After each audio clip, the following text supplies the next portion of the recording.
Hello students, welcome to Chaturvedi classes. आज हम लोग पढ़ने जा रहे हैं हमारे क्लास 10 के chapter pair of linear equation के बारे में एक और चीज़। वैसे हम इसके बारे में प्रीवियस लेक्चर्स में डिस्कस कर चुके हैं, लेकिन आज हम उसी को कंटिन्यू कर रहे हैं।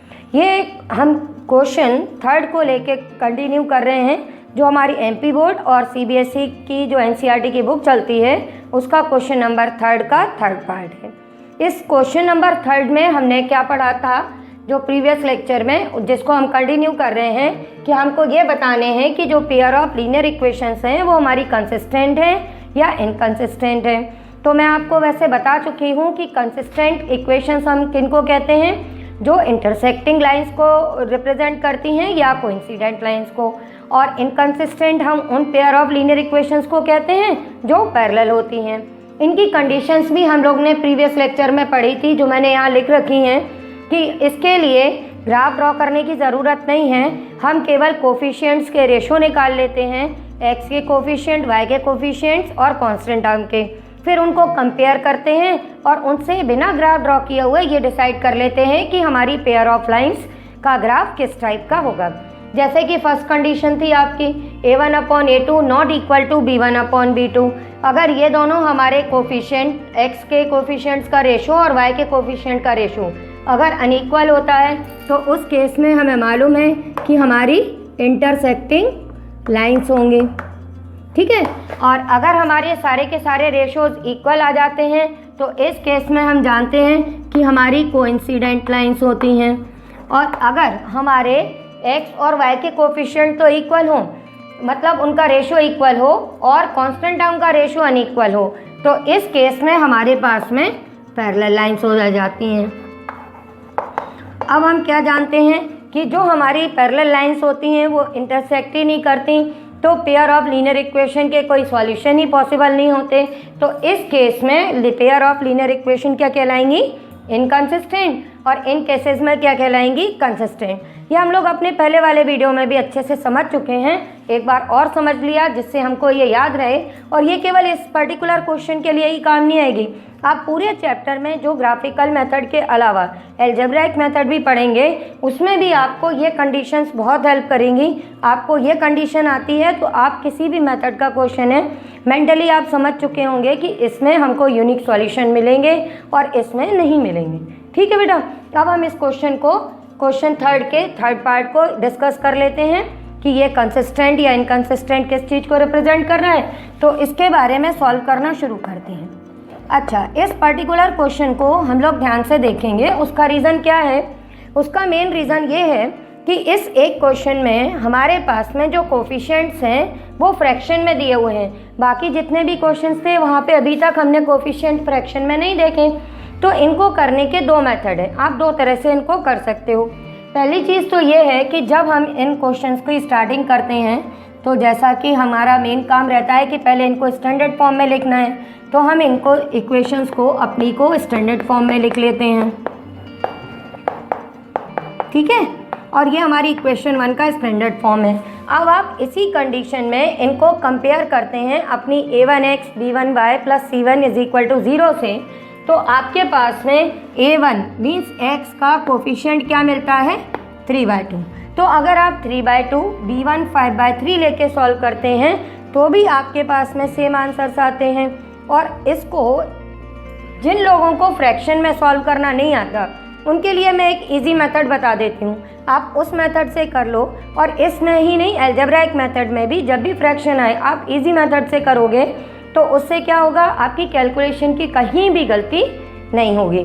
क्योंकि कई बच्चों को मैंने पढ़ाया है तो उनको देखा है कि फ्रैक्शन में डिवाइड करने में थोड़ी सी प्रॉब्लम आती है। तो मैं ये कह रही हूँ कि यहाँ पर आप फ्रैक्शन में जो आपके कोफिशिएंट हैं उनको 3/2 और 5/3 लेके सॉल्व ना करो। आप पहले अपनी इस इक्वेशन को इस तरह के सिंपलेस्ट फॉर्म में चेंज कर लो। सिंपलेस्ट फॉर्म में चेंज करने के लिए बस एक जरा सा काम करना है कि हमको यहाँ पर एलसीएम लेना है। तो 2 और 3 और 1 का एलसीएम कोई भी आसानी से 6 निकाल सकता है, तो ये आप 6 ले लो। 6 ले लोगे तो ये आपका 2 3 ज़ा 6, 3 3 ज़ा 9x हो जाएगा, 3 2 ज़ा 6, 5 2 ज़ा 10 हो जाएगा, और ये 7 6 ज़ा 42। हो गया 2 मिनट में। अब इसका 6 × 0 0 होता ही है, तो ये हमारी इक्वेशन सिंपलेस्ट फॉर्म में ये बन गई। अब आप देखो इक्वेशन 1 ये भी है और इक्वेशन 1 ये भी है। इससे जब हमने कोफिशिएंट निकाले तो 3/2 आ रहे हैं और इससे कोफिशिएंट निकाला तो 9 आ रहे हैं। अब मैं दोनों तरह से आपको सॉल्व करके बता दूंगी, आपको जो इजी लगे आप उसमें कंटिन्यू कर लेना, ठीक है। तो अब हम ये अपनी इक्वेशंस को सॉल्व करना चाहेंगे। पहले दोनों मेथड में लिखे दे रही हूँ जिससे आप कंपेयर कर। अब मेरी सेकंड इक्वेशन क्या थी, ये थी 9x - 10y = 14, तो इसको भी मैंने लिख लिया -14 = 0। अब हम इसको आगे सॉल्व करेंगे। ये हम कंडीशन हटा देते हैं क्योंकि ये तो हमारी की हुई हैं। अब हमने लिखा कंपेयरिंग विथ,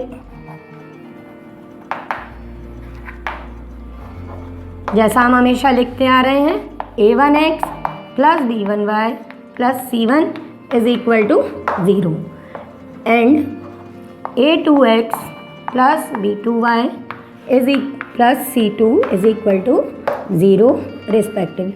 मैं पूरा इसलिए आप लोगों को लिख के बता रही हूँ कि आपने और भी वीडियोस देखोगे या कहीं पे भी सॉल्व किया हुआ देखोगे तो वो सिस्टमेटिक नहीं लिखा हुआ होगा और आपके आंसर्स में नंबर कट भी सकते हैं। तो मैं आपको पूरा प्रॉपर वे में बता रही हूँ फॉर्मेट कि हमको एग्ज़ाम में किस तरह से लिखना चाहिए, ठीक है।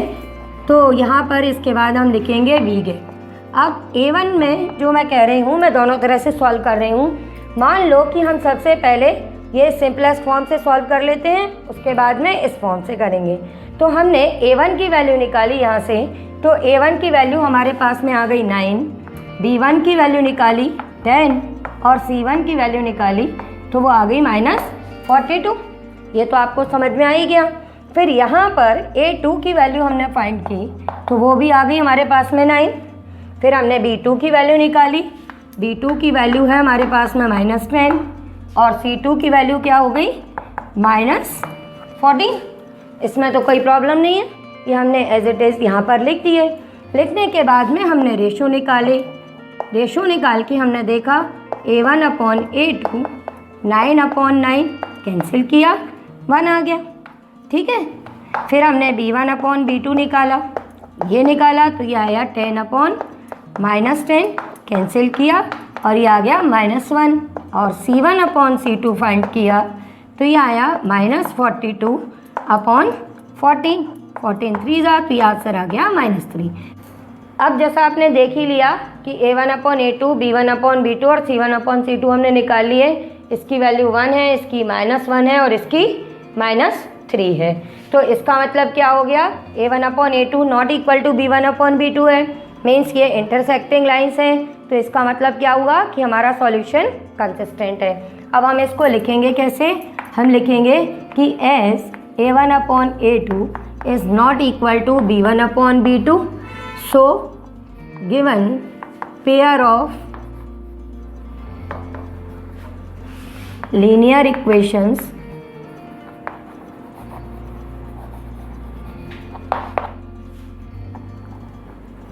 are consistent।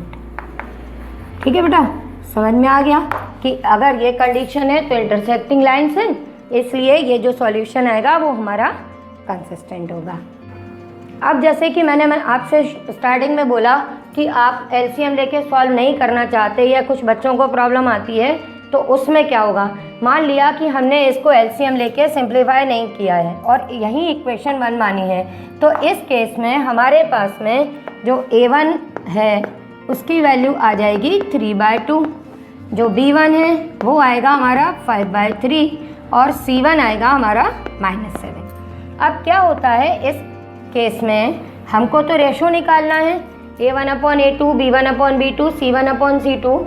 तो कई बच्चों को कहाँ पे प्रॉब्लम आती है कि A1 मैंने 3/2 लिख दिया, अब A1/A2 अगर फाइंड किया तो ये क्या हो जाएगा हमारा 3/2 डिवाइडेड बाय A2 की वैल्यू क्या थी हमारी, A2 की वैल्यू यानी सेकेंड इक्वेशन में ये है हमारा 9। अब इसको कैसे सॉल्व करें, भले ही आप लोग 10th क्लास में आ गए पर छोटी छोटी सी चीज़ें हैं जिनको हम लोग कई बार नोटिस नहीं करते। अब आप इसको सॉल्व करके इसका रेशो निकालना चाहते हो तो आप 2 मिनट के लिए कंफ्यूज हो जाते हो। जब आप कंफ्यूज हो जाते हो तो आपका आंसर नहीं आता। अब कुछ बच्चे इसको ऐसे कर सकते हैं 3/2, 2 × 9 और इसको कैंसिल कर दिया 3 3 और आंसर निकाल दिया 1/6।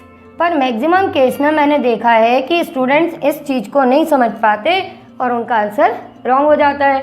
सिमिलर वे में जब b1/b2 निकालने की बात आती है तो भी यही कन्फ्यूज़न क्रिएट होता है। जैसे b1 ये है, हमने b1/b2 फाइंड किया तो b2 की हमारी वैल्यू क्या थी 10 -10, इसको -10 से डिवाइड किया। अब अगर आप ये चीज़ नहीं समझ पाए तो आपका आंसर रॉन्ग हो जाएगा। आप समझ नहीं पाए कि 3 × -10 करना है और इसको ऐसे सॉल्व करना है तो आपका आंसर तो रॉन्ग आ जाएगा। ये तो मैंने राइट वे में कर दिया, पर मैंने मैक्सिमम केसेस में देखा है कि बच्चे गलत करते हैं। तो इसलिए मेरा सजेशन ये है कि आप आगे भी चैप्टर में जितनी भी एक्सरसाइज में फ्रैक्शन वाले क्वेश्चन वो कोफिशिएंट्स हों उनको पहले एलसीएम लेके सिंप्लीफाई कर लो और नॉर्मल ये इंटीजर्स में इन कोफिशिएंट्स को चेंज कर दो, उसके बाद सॉल्व करो। ठीक है।